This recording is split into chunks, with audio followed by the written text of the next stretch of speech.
Yo, what's going on, guys? I'm just gonna go over a quick trade recap from my plays today. I'm gonna try to make this as quick as possible, but I'm gonna go over I had a small loss this morning. I'll go over that at the end, but here's the win I had, okay? And this is my Discord. It's $15 a month on Patreon, and the link in the description if you want. Please don't pay for it. Like, I'm not trying to force you. I don't even promote this on my main Twitter because I don't want people paying for an alert system, especially if they don't really care about learning. I do teach in this too, and I try to show live setups, but that's up to you. Yeah, so basically today I said 12:42 p.m. Here's a setup you could play. If we close under this and the 5 minute goes short, and this was actually trend line, okay? So why did I draw this trend line here? Well, if we go to the 1 hour, I've been trying to teach you guys about buy side liquidity, and as you can see, this was major buy side liquidity, okay? And I'll just draw money signs to label that. So we are above buy side liquidity, so I was really looking for a short. I was by no means looking for any long today. And yeah, I did not. You're not supposed to long above buy side liquidity. Obviously, it still worked in this situation, but really bad idea to long above buy side liquidity. So I literally said, if we close under this, go short, risky your entry. Okay, why was this risky? Well, we closed all the way under it, but we closed like 5 points under it. Like, that's basically chasing, but you could still enter. It was risky. And here's the thing: if you have a tight stop, entering here would have been bad.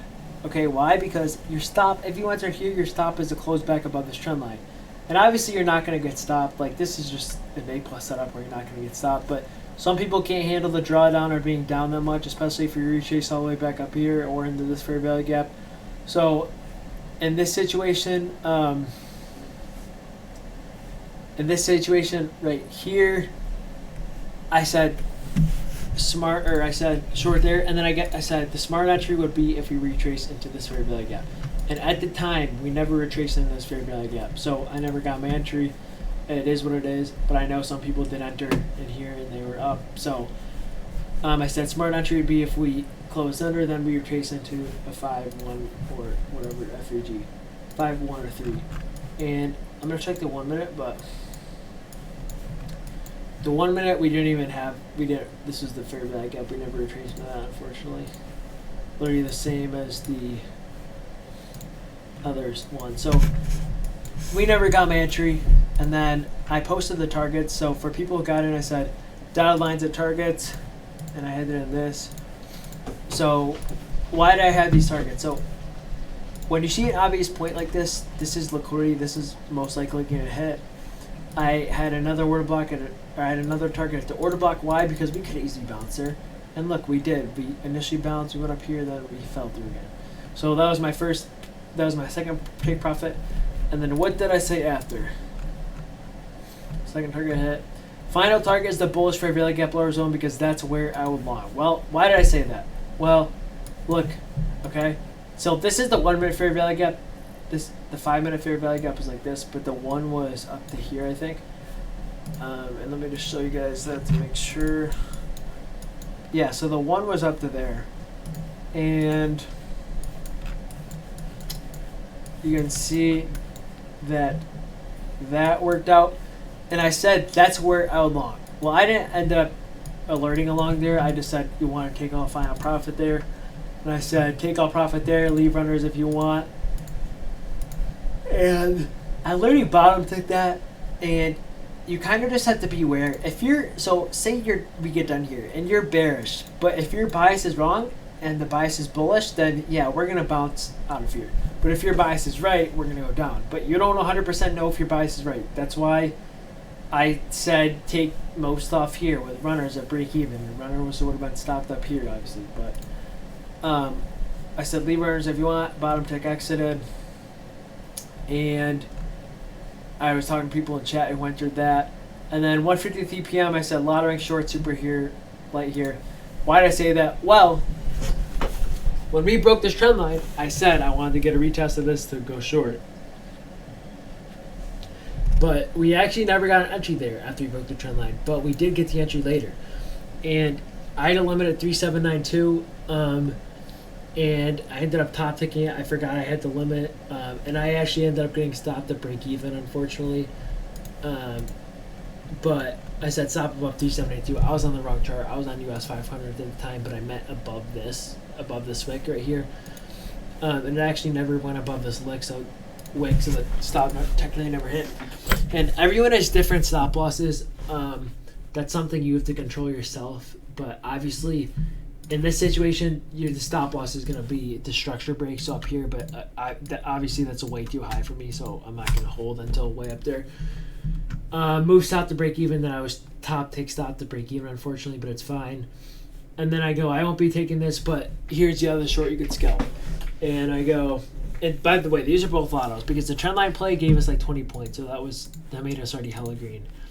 And I go, if you're still in, target this line. I said target this line because obviously people don't listen.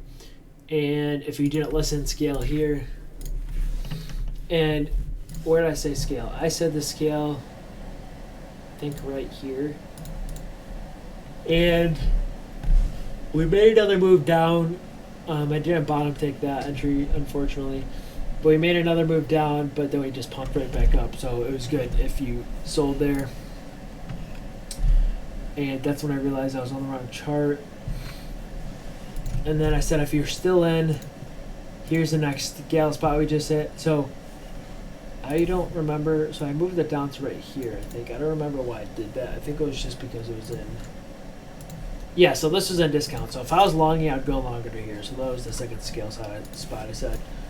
And then that's when we got the huge rejection. So obviously that lotto worked. I shouldn't have got stopped out, but that was a 12-point move. Okay, you can see that was a 12-point move. And then this was my other alert. This is more of a lotto. This wasn't really an official alert, but I was kind of testing out this format. And you can see earlier, okay? So earlier I literally said, I'm going to be honest, get out of the short here while you can. I like the top of FUG better. And that was just me being safe.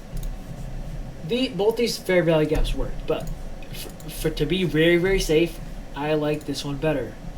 Just because it's a safer entry. It's the last fair value gap before a swing high. So you can see the risk to reward is a little better in this one because the stop would be up here if you took this one versus if you took this one, the stop would be up here. So risk to reward in this wouldn't be as good.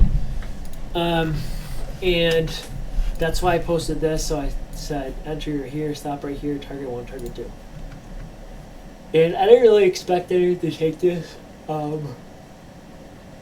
Some of these guys are pretty quiet, but they must take my alerts. I know someone made $1,200 yesterday from one of my alerts. And I did actually end up taking this in my lotto account, my TOS account on options, which I don't really do options, but I just do it for fun sometimes. I ended up getting like 30%. I bought a SPY put, I think. And I sold when we hit the first target. I could have waited for the second one, but remember what I said, okay? We were in a higher time frame bullish setup. And what happens when we're in a higher time frame bullish setup? Well, we end up hitting liquidity. So liquidity was up here. And they were almost equal highs. Not quite, but I mean close. So this was the final target for this whole setup as a whole. So if you're taking fair value gaps on the way up, your plan has to be just to scalp these because the bias is still bullish from the setup we're actually in. So that's why I sold the target 1. I never really held. So that was a nice 98 to. That was almost a 28. That was almost a. Wait, 98 to 80. Okay, that was an 18-point move. So again, you could have scalped both these fair value gaps, which I alerted. And then this actually ended up hitting the target. I did not like this one. I kind of chickened out of that one, but I did take this one on my options account. But yeah, those are kind of the setups I posted today. And very quickly, I'm just going to go over my first setup I posted. So my first setup, I literally said in chat, I said, what did I say? ICT says not to trade today. I feel like it's unfair if I don't give a play to you guys. So I kind of forced this, and that was my fault. I just wanted to get a play out. So what I did was I drew the 830 open right here, and I saw this fair value gap was above it. So I said I was going to short this fair value gap, and the entry is right here, 3751. And where should your stop loss be? Your stop loss should be right here, above structure. And as you can see, it looks like we got wrecked, but we did not really get wrecked, and I'm going to show you why. I said once I'm up 3 points, I'm moving south to break even. And this was 15 minutes before the setup actually happened. And I said this could be my only trade today because I didn't want to force anything. Be ready, stop to break even, move very fast. So I have a thing on my Tradeify that automatically moves my stop up once I'm up at least 3 points. So what happened? So if we go to the 1 minute, my fill was at 3752, I think. So we hit 3752 right here. Okay, so we hit it right here, and then we went from 3752 to 3748. By the time it got to 3749, the system automatically moved my stop to break even, so that's why I said that. And in some cases it's bad, like the afternoon case, but in this case it actually helped me a lot. So I ended up not losing any money here, but this actually ended up getting obliterated. And like I said, I guess that's why I sent out the trade today, and I was a little mad that didn't work. But we had our market structure shift, okay? I just want you guys to realize this. We had our market structure shift right here. We broke structure. We created the fair value gap. We went above 30. Well, we went above the 830 open, and in 1 hour, as you guys know, we were above liquidity. So all signs, in my opinion, were pointing to a short. But again, risk management is key to not losing them much money. And obviously in that one, I had pretty good risk management. But these setups where it's a really good risk reward, where you're only risking like 3 points for potential here, potential here, like that's a really good setup, okay? And we could have dumped it open, but obviously opening volatility got to us. And you can see like this fair value gap, it was clearly respected at open, okay? Look at this giant wick. That was clearly respected, but we just squeezed right through it after all these sell orders were filled. So we must have filled all the sell orders. There must have been some big buyers there. And then I said, only thing I'm eyeing is this. So obviously that's the model, as you guys know. But we never got that till later in the day. And another thing I want to tell you guys is, if we hit buy side on the higher time frame, you have to realize, if we get a 1 minute structure break, that doesn't really mean much. That might mean, yes, you can take a fair value gap in the 1 minute and you can sell short-term liquidity, but that's not going to mean we're going to go from a 1 minute, then get a 5 minute, then get a 15 minute, then get a 30 minute structure break. If we hit buy side in the 1 hour, that means that the best possible trade would be, the most confident trade would us be getting a structure break on like the 30 minute or 1 hour, the same time frame we hit buy side liquidity on, or you can see it clearly, because those bigger time frame structure breaks are going to be much more valuable than like a 15-second or 1 minute. And obviously those can work at first, but again, 1 hour structure break on the 1 hour where buy side liquidity is obviously hit would be much more valuable in my opinion. So obviously this didn't work. It was the 1 minute. Opening volatility just crushed us. But yeah, I thought I'd be transparent about that loss. I think that was my only, I think I had one loss yesterday, one loss today, but I think I had like 5 or 6 wins. So and both losses were like 3 points. So we're up a total of like 30 or 40 points right now, and down like 6 points. So obviously, I mean, we're doing good right now. I'll try to keep going over these recaps and stuff I post during the day. But yeah, I try to teach you guys in chat, who, like the people in my premium, I try to teach them like live setups as they go on throughout the day, just to kind of show them what to look for.